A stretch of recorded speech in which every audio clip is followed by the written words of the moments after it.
Around Dodge City and in the territory on West, there's just one way to handle the killers and the spoilers, and that's with a U.S. Marshal and the smell of shit.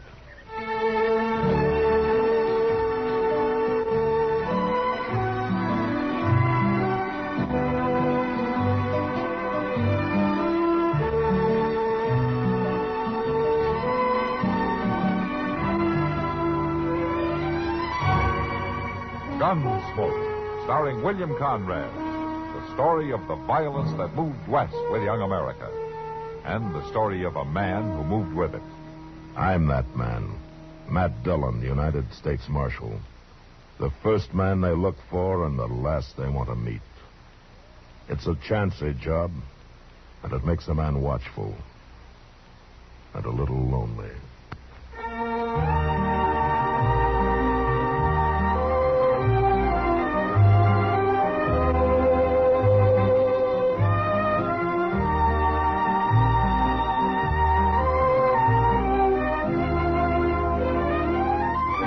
Gunsmoke, starring William Conrad. The transcribed story of the violence that moved west with young America. The story of a man who moved with it. Matt Dillon, United States Marshal.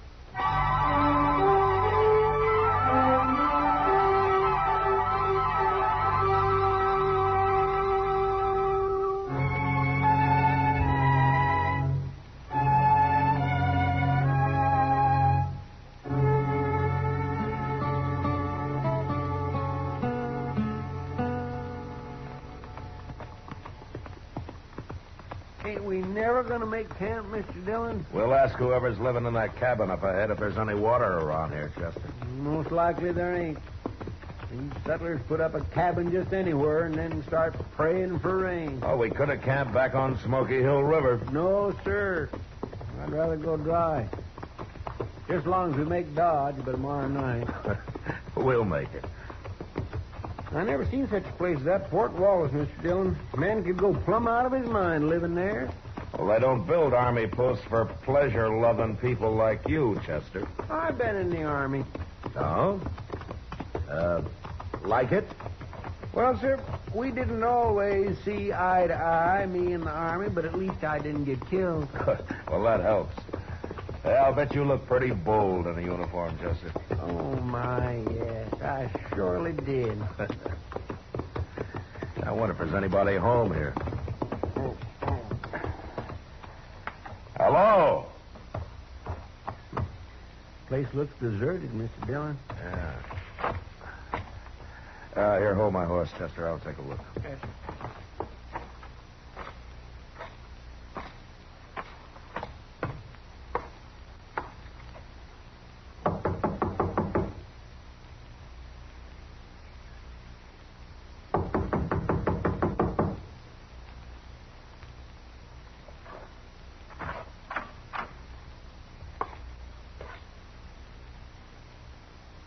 Ain't nobody home? There's a man in here, Chester, lying on the floor. What? He's dead. Somebody killed him.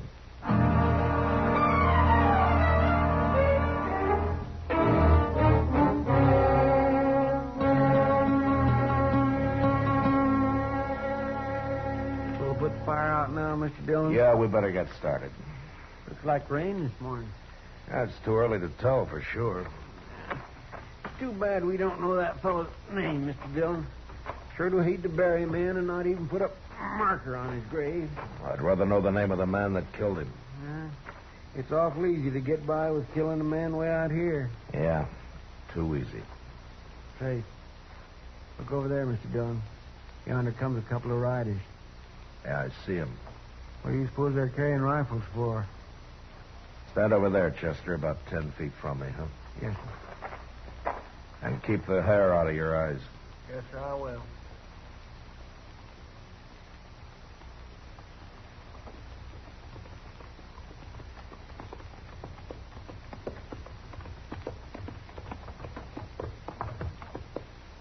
What are you men doing here? Do you own this place? I wouldn't live in a shack like that. We got a real house over on Turkey Bend. But that don't answer my question, mister. What are you doing here? We found a dead man in the cabin there last night, so we stopped to bury him. A dead man? That must have been Riley. What happened to him? He got shot. Who'd have shot a nice fellow like Bob Riley? Maybe they done it, Deaver. They probably did. You think we ought to hang him? It'd be easier to shoot him and leave him here as a kind of a warning. Yeah, good idea, Giles. You move that rifle 1 inch, mister, and you'll die for it.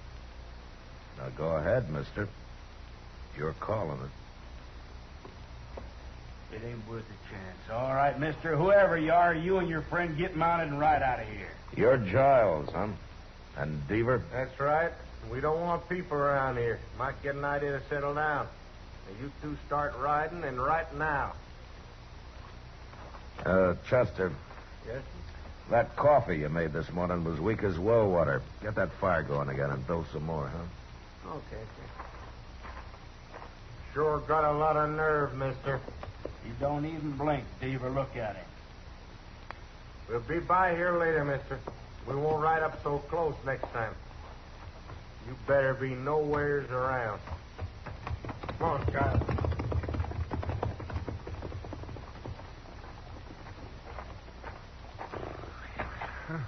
I almost stopped breathing, Mr. Dillon. It was 2 against 2, Chester. We'd have made out all right. Yes, I know, but it's the waiting that chills me.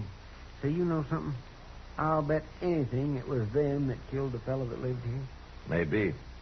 And I'd sure like to know more about those two. But right now, we better get started for Dodge. Yes, sir, I'll go get the horses. Chester and I got mounted and rode maybe 1.5 miles when we came across a sort of a camp. There was a man there, a tall man with long yellow hair and bright blue eyes that seemed always to be looking into the distance. He had a mule and an old wagon and some hogs that he kept in a well-built, partly covered pen. But he hadn't put up a shelter of any kind for himself, and it didn't look as though he was about to. We got down and walked over to where he was standing by a small fire. Sit down, man. I got no coffee, but you're welcome to that pot of chicory. There's a spoonful of molasses in it. Well, thank you, but we just stopped to say hello. No need to hurry off, mister. My name's Obie Ridgers. Glad to know you, Richards. I'm Matt Dillon, and this is Chester Proudfoot. How you do? I don't meet many people out here. Are you raising hogs? All my life. Not here, though. Well, where do you live, Ridgers? You got a house somewhere? Ain't lived in a house since I was 9 years old. I like it outside. I need a breeze. Well, you're outside here, all right. I ain't gonna move no matter what they say. No matter what who says.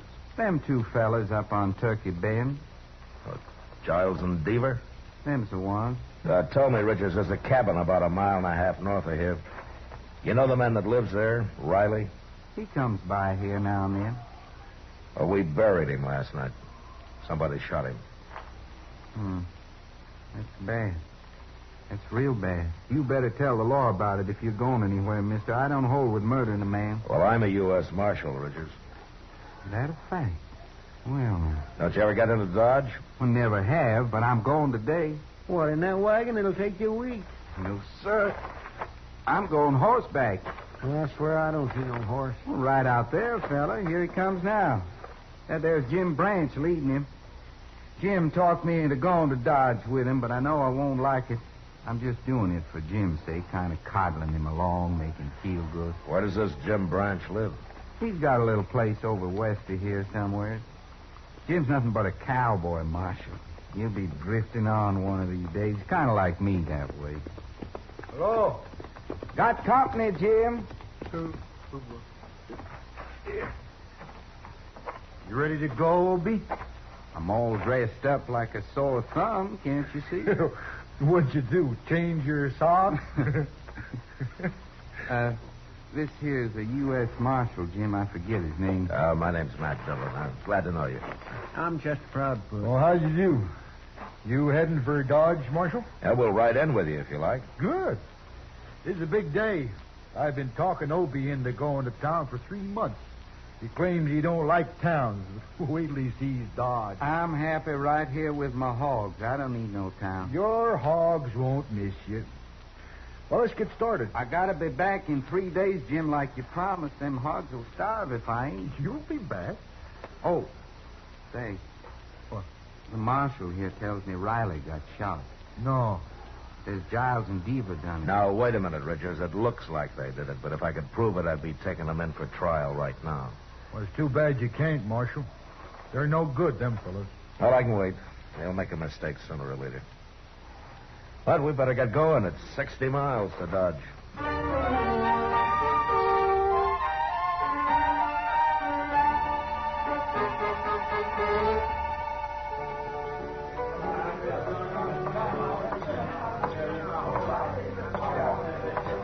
Good evening, Kitty.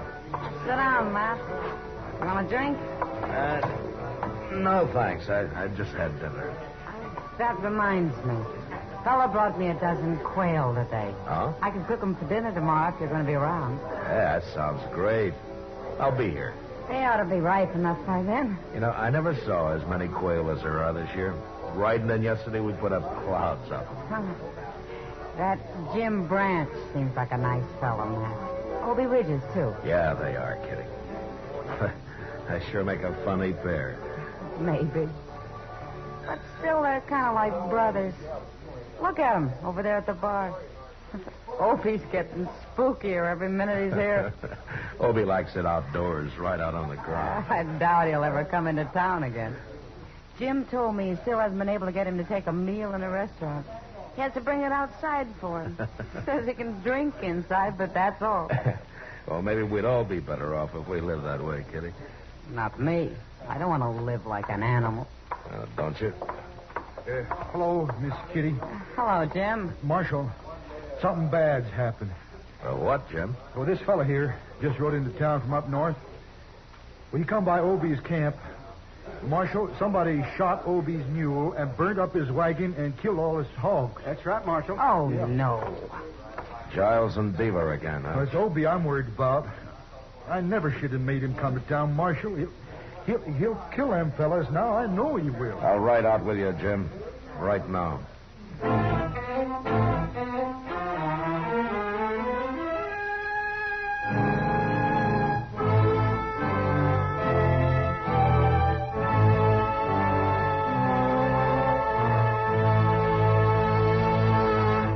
We will return for the second act of Gunsmoke in just a moment. But first, This coming Tuesday night on most of these stations, CBS Radio turns John Lund loose on his latest case of yours truly, Johnny Dollar. In the Woodward Manila matter, Dollar launches a search for a missing man and a missing fortune. And when the chips are all totaled up, the missing man and the missing money, each somewhat depleted, are accounted for. Don't forget, this Tuesday night at the Star's address, yours truly, Johnny Dollar. now the second act of Gunsmoke.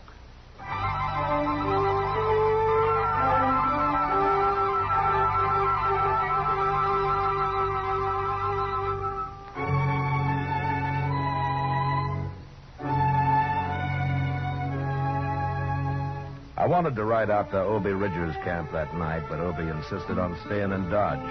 He even tried to have a good time for Jim's sake. Next day, however, on the ride up, he just sat his horse and stared straight ahead and never said a word. We reached his camp after dark, and we could see his mule and his hogs lying there in the moonlight, and the remains of his wagon, charred and ghost-like. There was nothing we could do then, so we lay down on the ground and went to sleep. But that was our worst mistake, as I discovered when Chester woke me next morning. Obie had disappeared, and he'd taken his rifle with him. We saddled up and rode for Turkey Bend. How much farther is it, Jim? Just beyond them trees, Chester. I told you Obie was going to kill these fellas, Marshal. Well, maybe they're not here. Well, if they're not, he'll find them.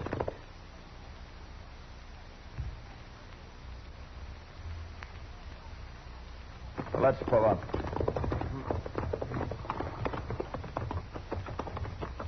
I don't see no cabin. It's right in there. There it is. See? Oh, sure. Wait a minute. Look over there, behind that log. It's Obie. Hey, Obie! We better walk over. Okay. Hey, what are you doing, Obie? Down, you'll get shot. Come on, let's run for it. All right.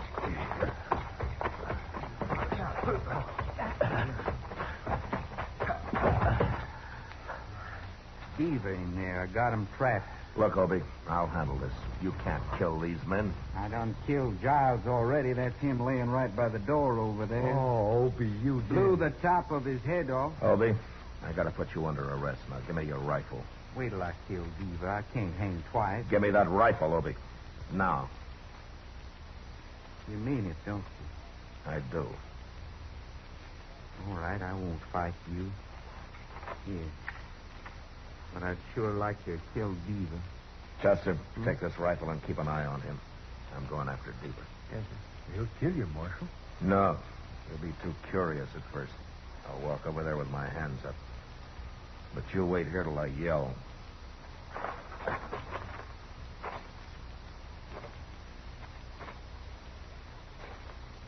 Beaver! Don't shoot. I want to talk to you. That's far enough. Come outside.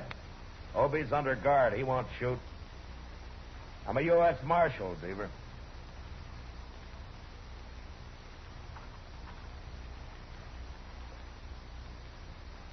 You're the feller we run into the other day up at Riley's cabin?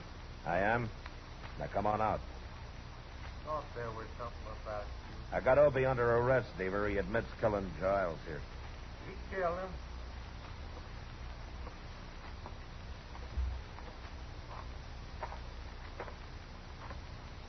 Did you and Giles slaughter his mule and his hogs?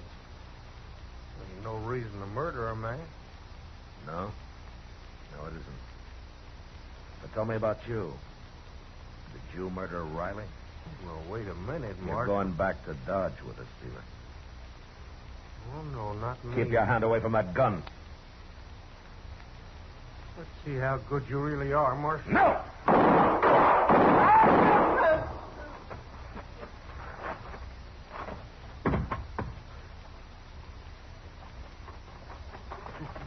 Good for you, Marshal. Good. You killed him. Now they're both dead. Yeah, they're both dead. But you murdered one of them, Obie. But... Jail. I can't go to jail, Marshal. I'd go crazy. I'd go crazy in jail, don't you understand? I can't go to jail.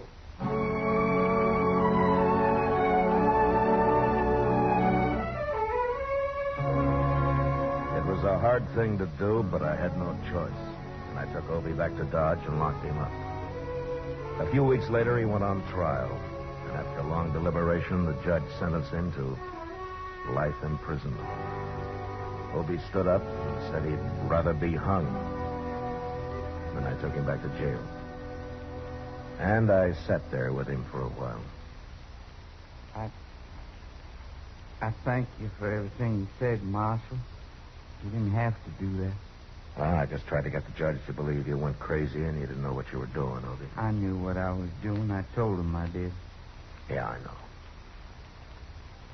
Why wouldn't he let him hang me, Marshal? And he did what he thought was just, Obie. He didn't think you deserved hanging. I don't know how I've stood it this long in jail. I'm sorry, Obie. I wish I could help you. They got windows in the penitentiary, Marshal? Sure they have. But I'll be around later, Obie.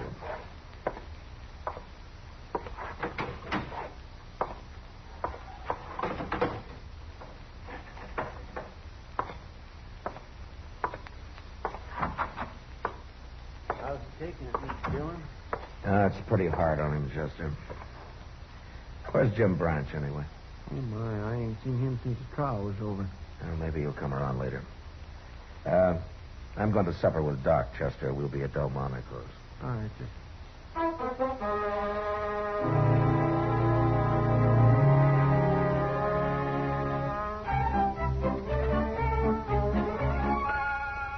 Well, a man like that could go crazy.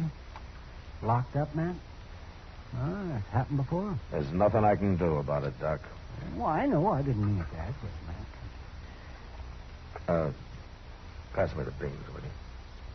These are peas, Matt, but you're welcome to them. All right, peas. Peas, then. Thank you.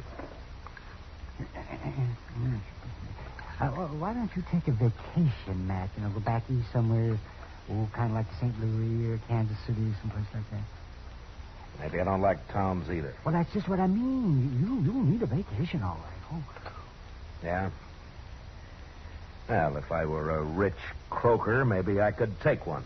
Rich croaker. Croaker? Oh, man. Oh, croaker, man. How could you say...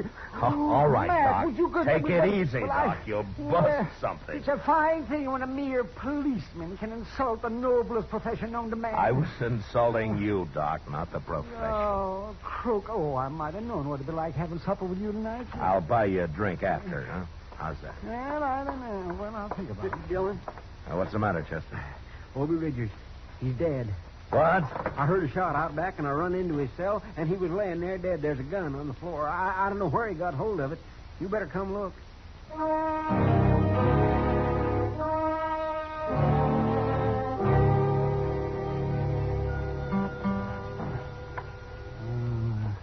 He's dead, all right, man. You think he killed himself, Doc? Well, the gun was held right close to his head. Yeah. Maybe somebody called him over to the window and shot him. Maybe. But he could have done it himself. The bullet ended right here, Matt. Yeah. So you're saying it could be either murder or suicide, huh? That's right.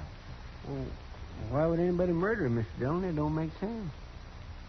Well, it could be somebody who understood how Obie felt about being cooped up the rest of his life, Chester. And somebody who liked him. A good friend. Jim Brand? I don't know who used that gun, but Obie's dead. And I'm going to find Jim.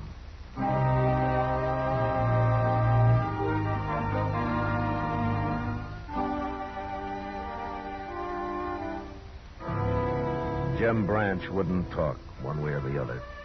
So I charged him with both murder and abetting a suicide, and he was brought to trial. The trial didn't last long due to lack of evidence, and Jim was freed. He left the country soon after, and I never heard of him again. As Kitty had said, he and Obie were kind of like brothers.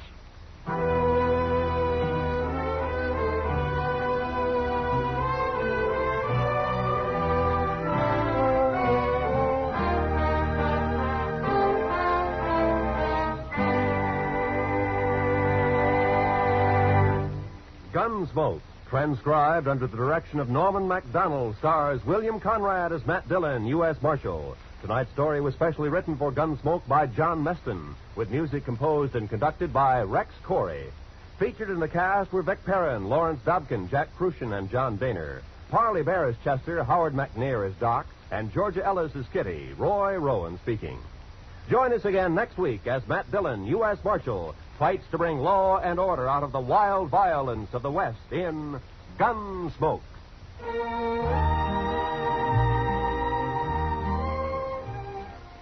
From all corners of the globe comes the news, edited and reported for your listening pleasure on CBS Newsroom Sunday Desk, every Sunday afternoon on most of these same CBS radio stations. 3 top reporters bring you the latest up-to-the-minute news in their specialized fields. Dick Joy tells you about news at home and overseas. Tom Harmon handles sports, and George Fisher reports the Movieland news. That's CBS Newsroom Sunday Desk, tomorrow at the Star's address. Eve Arden as Our Miss Brooks teaches you how to laugh tomorrow on the CBS Radio Network.